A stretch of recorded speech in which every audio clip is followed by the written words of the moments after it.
کتنی جگہوں پر کیا ہوتا ہے، نوجوان متحرک ہو جاتے ہیں عید کے دن سے پہلے، چندہ جمع کرنے آتے ہیں، کہتے ہیں کہ ہم لوگ عید کے دن کا چندہ جمع کر رہے ہیں۔ بہت سارے لوگ دین جذبے سے بولے عید کا چندہ ہے، یہ لو بھائی، اور مل کر چندہ جمع کرتے ہیں۔ چندہ جمع کر کے کیا کرتے ہیں، بڑے بڑے لاؤڈ سپیکر لگاتے ہیں، بڑے بڑے لاؤڈ سپیکر لگا کر صبح صبح شروعات ہوتی قوالی سے، اور تھوڑی دیر بعد قوالی تھوڑا 1-2-3 گھنٹے چلی، پھر اس کے بعد گانا بجانا شروع۔ فی ہذہ الامہ، اس امت میں خسف و مسخ و قذف، لوگ زمین میں دھسائے جائیں گے، چہرے بدل دیے جائیں گے، پتھروں کی بارش ہوگی۔ یہ کام عید کے دن جو اس امت کا منانے والا دن ہے، جو اللہ تعالیٰ ہمارے لیے انعام کے طور پر رکھا ہے، اس دن یہ کام کریں گے، اور وہ بھی عید منانے کے طور پر۔ میرے بھائیوں میری بہنیں، ایسے چندوں میں کوئی تعاون نہیں کرنا چاہیے۔ قرآن کی آیت ہے سورہ مائدہ کی دوسری آیت، وَلَا تَعَاوَنُوا عَلَى الْإِثْمِ وَالْعُدْوَانِ، گناہوں اور نافرمانی کے کاموں میں تعاون مت کرو۔ تعاونوا علی البر والتقوی، نیکی اور بھلائی کے کاموں میں تعاون کرو، ہمیں یہ سکھایا گیا ہے، اور گناہ اور نافرمانی کے کاموں میں تعاون مت کرو۔ تو میرے بھائیوں میری بہنیں، اس میں ہمیں پیچھے رہنا چاہیے، روکنا چاہیے، سمجھانا چاہیے۔ اکثر کیا معاملہ ہے، یہ جو لوگ آتے ہیں نا، جذبے والے لوگ ہوتے ہیں، لیکن انہیں معلومات نہیں ہوتی ہے۔ انہیں اگر پتا چل جائے کہ دیکھو کتنا بڑا گناہ ہے، تم پورے علاقے کو گناہ میں ملوث کر رہے ہو، اس میں مت پڑو۔ اور یہ ہمارے یہاں عید منانے کا سسٹم بتایا گیا ہے، ہمیں عید کیسے منانا ہے، پیارے نبی محمد صلی اللہ علیہ وسلم نے سکھایا، ہمیں ویسے عید منانا ہے۔ یہ جو عید منانے کے دوسرے طریقے لوگ نکالتے ہیں، ہمیں اس کی کوئی ضرورت نہیں ہے۔ یہ دوسرے مذہبوں کی مشابہت اختیار کرنا، یہ کوئی ضرورت نہیں ہے۔ من تشبہ بقوم فہو منہم، جو جس قوم کی مشابہت اختیار کرے گا انہیں سے ہے۔ سنن ابو داؤد کی صحیح حدیث ہے۔ تو میرے بھائیوں میری بہنیں، عید کا دن اللہ کے انعام کا دن ہے۔ ہم نے پورا مہینہ روزہ رکھا، اب ہمیں کیا ہونا چاہیے پتا ہے آپ کو، کہ کوئی بھی نیکی کرو تو نیکی کرنے کے آخری حصے میں اللہ سے معافی مانگنا چاہیے، اللہ سے توبہ کرنا چاہیے، اللہ سے قبولیت کی دعائیں کرنی چاہیے۔ ابراہیم علیہ السلام کعبہ بنا رہے ہیں، کعبہ، اور کیا دعا کر رہے ہیں، ربنا تقبل منا، اے اللہ ہم سے قبول کر لے، انک انت السمیع العلیم، تو سننے والا ہے، جاننے والا ہے، وتب علینا، ہمارے طرف ہے اللہ تو پلٹ جا رہا ہے، معاف کر دے، ہمیں رحم کر دے، انک انت التواب الرحیم، یقیناً تو معاف کرنے والا، بار بار پلٹنے والا، رحم کرنے والا ہے۔ تو ہونا کیا چاہیے، یہ آخری حصے میں ہمیں تو اللہ سے معافی مانگنا چاہیے، اور عید کے دن یہ دن ہمیں اللہ سے دعا کرنا چاہیے کہ اللہ تو قبول کر لے، قبول کر لے، کیونکہ نیکی تو کی، لیکن نیکی قبول کرنا اللہ کے ہاتھ میں ہے۔ یہ نیکی کر کے کوئی فائدہ نہیں جب تک وہ قبول نہ ہو جائے، اور اس کی قبولیت اصل بات ہے۔ کوئی تعجب کی بات نہیں ہے کہ ہم دیکھتے ہیں صحابہ اکرام کے بارے میں آتا ہے کہ جب وہ لوگ ایک دوسرے سے یہاں تک کہ عید بھی ملتے تو یہ دعا دیتے تھے ایک دوسرے کو، تقبل اللہ منا و منکم، اللہ قبول کر لے تم سے اور ہم سے۔ قبولیت اصل چیز ہے۔ تو یہ قبولیت کے دن، جس دن ہم ایک دوسرے کے لیے قبولیت کی دعائیں کریں، وہ دن کیا گانا بجانا کریں گے؟ ہم دیکھتے ہیں کہ بہت ساری ہماری بہنیں عید کے دن اچھے کپڑے بناتی ہیں اور اچھے کپڑے پہنتی ہیں، تو وہ چاہتی ہیں کہ یہ کپڑے دیکھے بھی کوئی، اور اسی وجہ سے دیکھا جاتا ہے کہ عید کے دن بہت بے پردگی بھی ہوتی ہے۔ جو ہمارے انعام کا دن ہے، جو ہمارے منانے کا دن ہے، اللہ نے ہمارے لیے مقرر کیا، کیا اس دن ہم اللہ کی نافرمانی کریں گے؟ تو میں اپنی بہنوں کو ابھاروں گا کہ اللہ تعالیٰ کی بندیوں سے اللہ تعالیٰ چاہتا ہے، کیا چاہتا ہے؟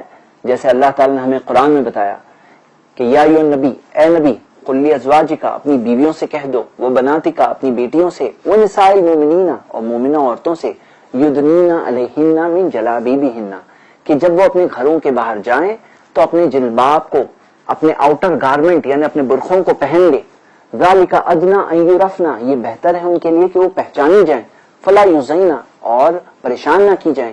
اللہ رب العالمین نے عزت رکھی مومنہ عورتوں کے لیے ان کے حجاب میں۔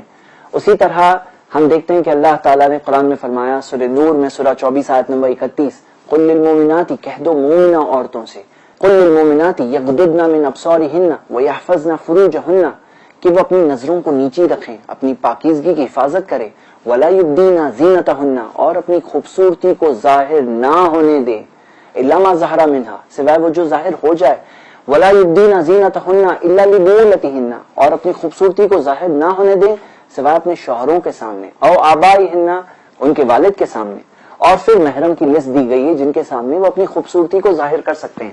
تو ہم اپنی بہنوں سے کہتے ہیں کہ دیکھیے جو چیز اللہ ناپسند کرتا ہے وہ نہ کریں۔ اللہ تعالیٰ اپنی مومنہ بندیوں سے یہ چاہتا ہے کہ وہ اپنی خوبصورتی کو ظاہر نہ کرے، نہ محرم مردوں کے سامنے۔ تو یہ چیز کا وہ خیال رکھیں۔ الحمدللہ عورتیں آپس میں جب حجاب کا انتظام ہو تو وہ کر سکتی ہیں، اس میں کوئی حرج نہیں ہے۔ اسی طرح دیکھا جاتا ہے کہ بہت سارے لوگ عید کے دن ہاتھ جب ملاتے ہیں تو بہت سارے لوگوں میں یہ بھی کلچر چلتا ہے کہ مرد عورتوں سے بھی ہاتھ ملاتے ہیں اور عورتوں سے ہاتھ ملانا یہ چیز ملتی ہے. تو میں آپ کو ایک حدیث بتانا چاہتا ہوں.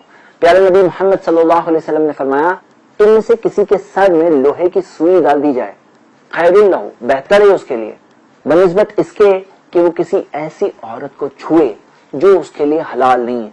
جو عورت کو چھونا حلال نہیں ہے اس کو چھونے سے بہتر ہے کہ سر میں لوہے کی سوئی ڈال دی جائے. یہ حدیث ہمیں صحیح الجامع میں ملتی ہے، سنن ابن ماجہ کی حدیث ہے.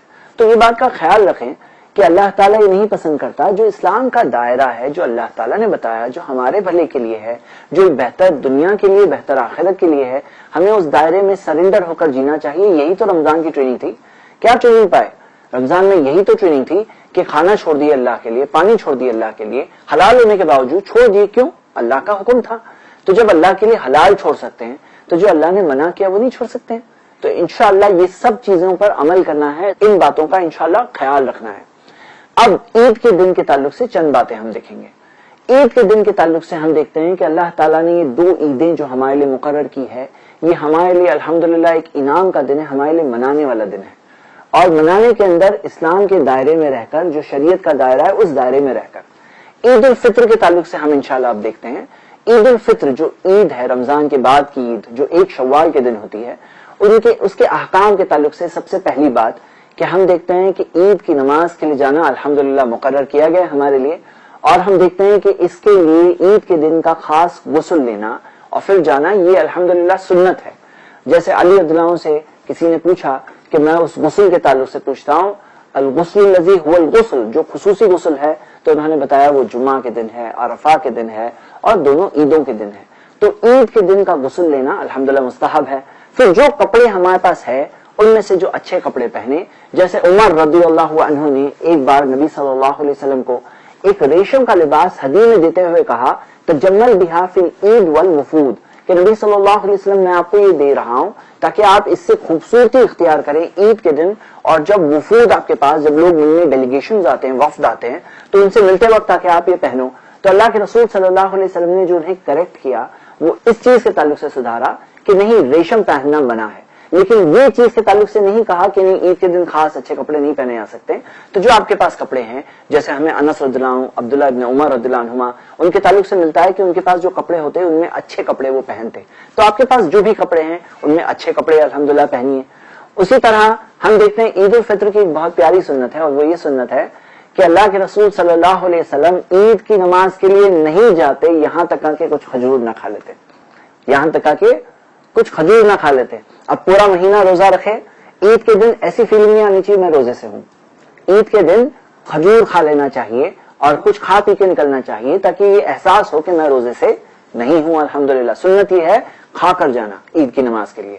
ظاہر سی بات ہے جب عید کی نماز کا خیال رکھ رہے ہیں تو آپ کی 5 وقتوں کی نمازوں کا بھی خیال رکھنا ہے. فجر کی نماز نہیں مس کرنی ہے اور عید کے دن یہ سب تمام چیزوں میں غفلت نہیں برتنی. اللہ تعالیٰ نے جو احکام، جو چیز ہم پر فرض کی، وہ فرائض پورا کرنے میں پیچھے نہیں رہنا ہے. عید کی نماز کے لیے نکلتے ٹائم پر ہم یہ دیکھتے ہیں کہ اللہ کے رسول صلی اللہ علیہ وسلم تکبیرات کہنا شروع کرتے. اور الحمدللہ جو عید کے دن کی تکبیرات ہے، اللہ اکبر لا الہ الا اللہ واللہ اکبر اللہ اکبر وللہ الحمد، یہ چیز ہمیں کہنا ملتا ہے یہاں تک کہ مصلی تک نہ پہنچ جائے، یعنی نماز کے لیے جو عید گاہ ہے وہاں تک نہ پہنچ جائیں. جب وہاں پہنچ جاتے ہیں تو نماز کے لیے جب کھڑے ہوتے ہیں وہاں سے وہ چیز ختم ہو جاتی ہے، رک جاتی ہے. اسی طرح ہم یہ دیکھتے ہیں کہ اللہ کے رسول صلی اللہ علیہ وسلم کی ایک سنت ہے کہ جاتے اور آتے ٹائم پر خالفت طریق، نبی صلی اللہ علیہ وسلم راستہ بدلا کرتے تھے. میرے بھائیوں میری بہنیں، میں آپ کو ایک ایسی سنت، بلکہ ایک ایسی سنت جس پر حکم ہے نبی صلی اللہ علیہ وسلم کا، یعنی کہ واجب ہے، کے تعلق سے بتانا چاہتا ہوں، جو ہم سب کو کوشش کرنا چاہیے کہ وہ سنت کو ہم زندہ کریں.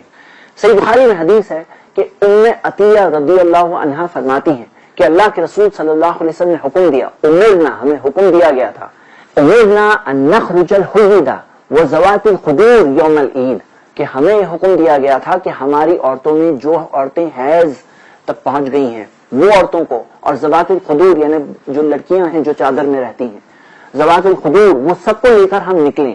یہاں تک کہ نبی صلی اللہ علیہ وسلم سے سوال پوچھا گیا کہ نبی صلی اللہ علیہ وسلم اگر کسی کے پاس جلباب نہ ہو، اگر اس کے پاس برقع نہ ہو پہننے کے لیے تو وہ کیا کرے؟ تو نبی صلی اللہ علیہ وسلم نے کہا اسے چاہیے کہ اپنے ساتھی کے پاس سے لے لے. تو ہم دیکھتے ہیں کہ یہاں تک کا حکم دیا گیا اور ساری عورتوں کو بھی عید کی نماز کے لیے لے جانا ہمیں ملتا ہے.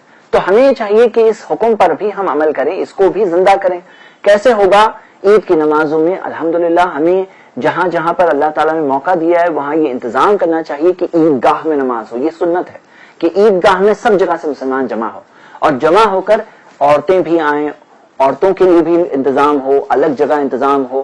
اور اس کے اندر یہ بتایا گیا ہے کہ حائضہ عورتیں بھی جاتی تھی لیکن وہ لوگ مصلی یعنی نماز کے ایریا سے الگ رہتی تھی, لیکن تکبیرات میں شریک رہتی تھی, دعاؤں میں شریک رہتی تھی. کیونکہ ہم دیکھتے ہیں کہ ہمارے عورتوں کو بھی بہت ضرورت ہے نصیحت کی, یاد دہانی کی. ہاں, عورتیں جب جائیں تو انہیں برقعے میں جانا چاہیے, انہیں عطر نہیں, پرفیوم نہیں لگانا چاہیے کیونکہ منع ہے یہ, اور اس تعلق سے بہت سخت حدیثیں ہیں. تو یہ تمام چیزوں کا خیال بھی رکھنا چاہیے. عید کے دن ایک بات یہ بھی خیال رکھنا چاہیے کہ صحیح بخاری کی حدیث ہے کہ دونوں عیدوں میں روزہ رکھنا منع ہے.